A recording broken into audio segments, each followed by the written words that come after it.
Hey everyone, and welcome back to another video. In this video, I'm going to show you how to connect your bank with the Walmart app.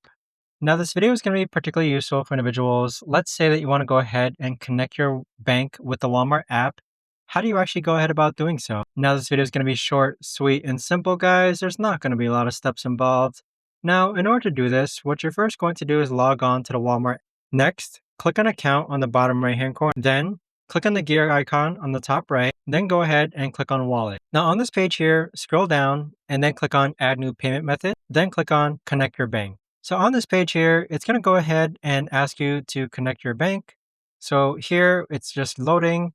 Find the bank that you want to go ahead and connect, and then simply follow the on-screen prompts, and there you have it. But that right there, guys, is the best and easiest way that I know of to actually go ahead and connect your bank to the Walmart app. If you guys know of a better or easier way to actually do this, let me know in the comments down below. I would love to know.